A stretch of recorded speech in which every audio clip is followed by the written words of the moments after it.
the first Noel, the angel did say, was to certain poor shepherds in field. You're not going to be needing this anymore. Hello, I'm Grin and welcome back to another Spookmas season. That wonderful time of year between Christmas and Halloween, where things are still a little bit spooky, but they're also beginning to get cheery. Each year we celebrate this season by watching 5 random movies from the strangely expansive subgenre of Christmas horror movies, and this year we're not doing any different. For the last 3 years we began this season by looking at an installment of the Silent Night Deadly Night franchise, and I figure, well, I'm not one to break tradition, so let's have a look at Silent Night Deadly Night 4. Though, as it turns out, the movie is surprisingly difficult to find, especially in the land down under. And while Grin was wasting all sorts of time looking for digital download purchases and DVDs and all such nonsense, I just went down to the local video store.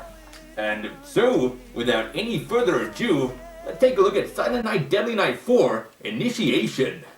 Silent Night Deadly Night 4 is basically the Halloween 3 of the Silent Night Deadly Night franchise. And by that I mean that just as Halloween 3's focus on haunted Halloween masks had very little if anything to do with Michael Myers, the focus of Halloween 1 and Halloween 2, Silent Night Deadly Night 4, aside from the most cursory reference, really has nothing to do with the 3 films that precede it. Now, this is not necessarily such a bad thing. I mean, I went into Silent Night Deadly Night 4 expecting it to be rather predictable, as it is the 4th installment of a slasher franchise, and if you've ever watched Friday the 13th, well, you pretty much know how that's going to go. And unlike the Friday the 13th franchise, where the sequels were at least not terrible for the most part, and some of them were arguably better than the original. I mean, the famous hockey mask didn't make an appearance for quite a while, and even Jason wasn't really in the first film. When it comes to the Silent Night Deadly Night franchise, the series had begun to wear out its welcome by about the 2nd installment. And while I was at least a little bit curious about where they were going to go after they already killed off the main character and we were now following the younger brother who has an exposed skull and is also now psychic, I mean, really, what do you do from there? Silent Night Deadly Night in space, maybe? Regardless, I wasn't too disappointed that rather than just embracing the train wreck and running with it wherever it may take them, they instead went for a different direction and for a fresh new story. And so what direction does Silent Night Deadly Night 4 exactly go in? Well, it definitely strays very far from the Killer Santa narrative. Instead, you have a plucky young reporter trying to investigate what appears to be a spontaneous combustion case, but instead finds herself entangled within a witch's coven which hopes to use her to give rebirth to one of the witch's daughters. The story ranges from being okay to a little bit all over the shop, and the main character has absolutely no survival instincts. Like, honestly, oh my god, there were so many red flags in this movie, and she almost certainly should have fled the entire state long ago, but either way, I definitely rank the story as okay, although disappointingly disconnected from Christmas. Apparently, the witch's ritual was supposed to take part on Christmas Eve, though I don't ever remember hearing that explicitly mentioned in the movie, and it's not even mentioned on the video's blurb. Also, it wouldn't really make sense if that's the case, as a similar ritual happened earlier in the movie, which would clearly indicate that the ritual falling on Christmas Eve is definitely not a necessity. This kind of annoyed me a little bit. After all, it's a Christmas movie, part of a Christmas franchise, and so the film's ties to Christmas should be a little bit more than just incidental. And further, it would have been really easy to make the ties to Christmas a little bit more explicit. All you would have needed is just one scene of the witches talking about how Christmas used to be pagan and the season was when they were most powerful or something. I mean, really just anything to tie Christmas closer into the overall narrative. But alas, they did not do that, and so as far as a Christmas horror movie goes, Silent Night Deadly Night 4 kind of fails on the Christmas side of it, though on the other hand, on the horror side of things, it does a pretty darn good job. And this is really for one main reason, namely the practical effects. The plucky young reporter in the movie you see finds herself plagued by horrific gigantic bugs, and they're really quite disturbing. The creature effects in this movie are exceptionally well done, and the bugs look 100% realistic. And further, as someone who doesn't have trouble with creepy crawlies, I still found myself somewhat disturbed by what was going on the big screen. And so I suppose as a Christmas horror movie, Silent Night Deadly Night 4 falls short. But as a creepy creature effect movie, well, it definitely gets the job done. And so I suppose what I'm saying is, watch Silent Night Deadly Night 4 for the horrific worms and grubs and giant cockroaches, not for the holly jolliness. Well, that was all a little bit dark and gloomy, so let's move straight along from scary things like witches to more upbeat, lighthearted things like Christmas demons. It's time for Krampus. Well, what would Spookmas be without a visit from Krampus? And this time he comes in the form of a movie bearing his own name.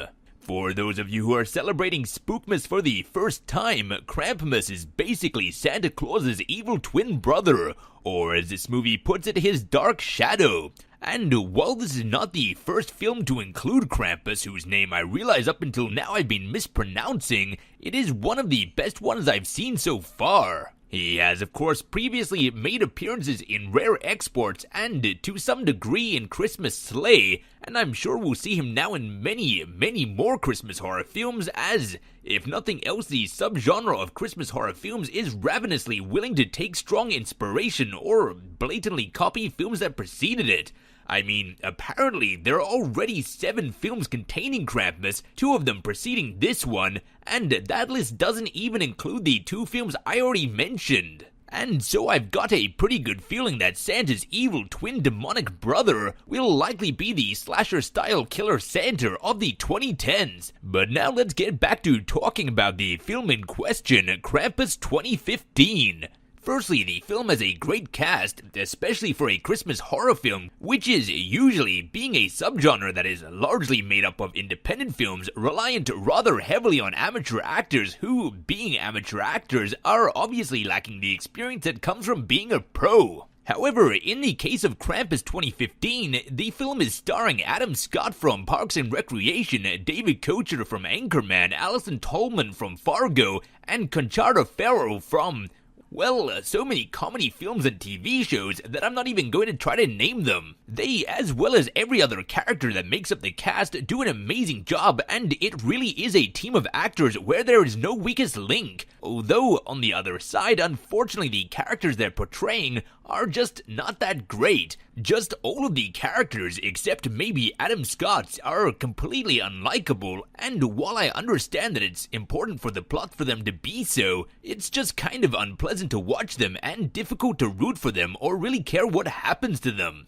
And so what is happening to them? Well, it's kind of like Home Alone, but rather than wishing his family would go away, the kid seems to have wished them all dead.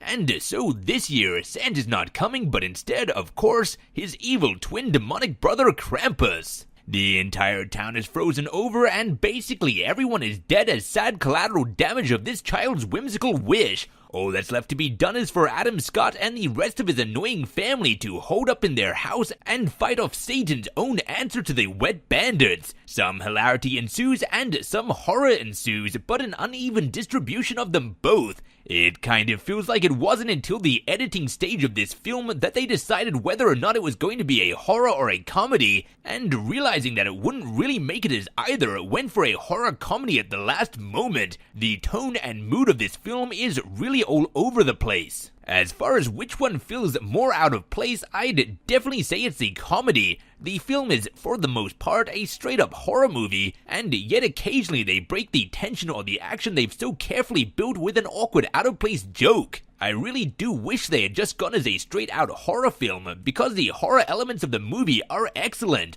The monsters are really scary and creative, and when they're not clumsily breaking the tension with out-of-place one-liners or unnecessary slapstick comedy, the movie has some great atmosphere. And the ending of the film also seemed to suffer from this same issue of them not really knowing what direction they wanted to go. It had what I considered to be a pretty darn good ending, and then they seemingly lacked conviction and followed it up with another ending, which was far less impactful and just raised a lot of questions. Still, fortunately, the film's positives far outshine its negatives, and I definitely recommend Krampus. We've already had a film on this list that takes its name from a Christmas song, and so let's move straight along to one that takes its name from a Christmas poem. It's time for All Through the House. Well, while Silent Night Deadly Night 4 did not deliver on the killer Santa like I expected it to, it still did not take this list very long to encounter one. And this time the killer Santa comes in the form of the movie All Through the House and is a mentally disturbed killer Santa who has broken his way out of an asylum, which is not exactly something we've never seen before. That's basically the premise of Black Christmas and also Silent Night Deadly Night 2 and Christmas Sleigh as well, and no doubt many other Christmas horror movies I'm not remembering or I've not seen yet. It's definitely a generic one. And so what, if anything, sets this movie apart from the others? Well, the killer Santa is collecting the severed genitals of those he kills. That's definitely not something I've seen in a Christmas horror movie before, or any Christmas movie, or any slasher movie. In fact, as far as cinematic experiences go, that one's a first for me. I mean, this film has more severed penises in it than the Palette of King Narmer. That's a reference for all of you ancient Egyptian academics out there. But aside from that, it's a pretty darn generic movie. It's extremely predictable, the acting's not that great, and if you think about it for more than 20 seconds, you begin to realize that there's no real reason that the killer has decided to dress up as Santa and come back on Christmas Day. It's not like Silent Night Deadly Night 4, where you feel like Christmas is unrelated and it's just a horror movie happening on Christmas Day. I mean, the killer in All Through the House is specifically dressing as Santa and doing it on Christmas night. It's just never explained why.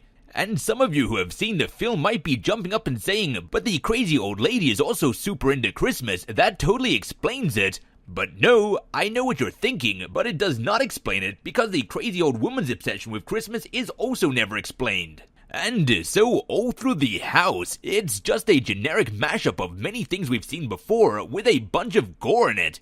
That said, the gore is done exceptionally well, it's super gross, and it does not spare the blood. So if gory movies are your thing, well, this film has it in droves, even if it doesn't have anything else.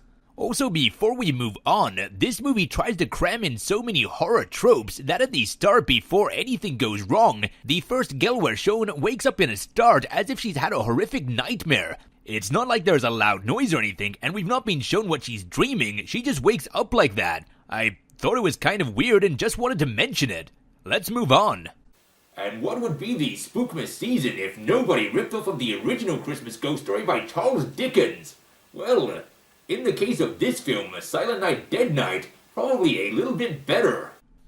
And speaking of unoriginal, though I'm not sure why anyone would decide to name their Christmas horror movie so similarly titled to an entire Christmas horror franchise. It would be kind of like if you decided to make a slasher film and chose to name it the 13th of the month, which also happens to be a Friday.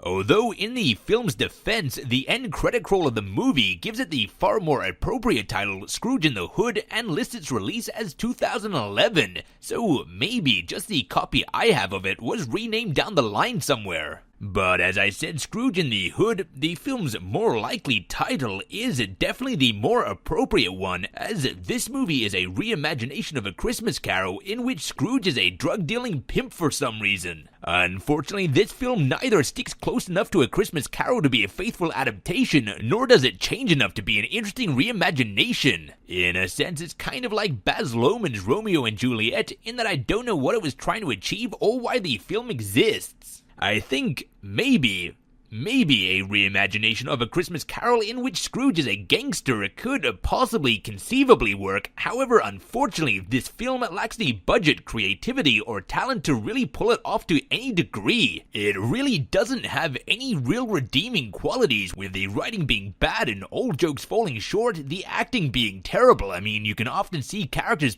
actually pausing to try to remember their lines. I'm not sure why they didn't do more than one take here, and the filmography is bland and boring. My only real suggestion is if you decide to watch this movie, realize it's just going to be one of those films and sit back and enjoy it as if you're watching a community play. I mean, it's obviously a super independent film, and further, it's pretty clear by the fake trailer at the beginning and a lot of their editing choices that they had just watched Planet Terror and wanted to try to do what Quentin Tarantino and Robert Rodriguez did, and you can't really fault them for that. It looks like they probably had a lot of fun making it, and kudos to them for at least sitting down and doing something creative. Even so, I definitely wouldn't be putting this film on my recommended list, even if you do get the occasional accidental laughter, like at the start of the movie where the dead Marley is very clearly breathing. Which brings us to our final Christmas horror movie of the night, which hopefully is one hell of a finale, because it's one hell of a Christmas.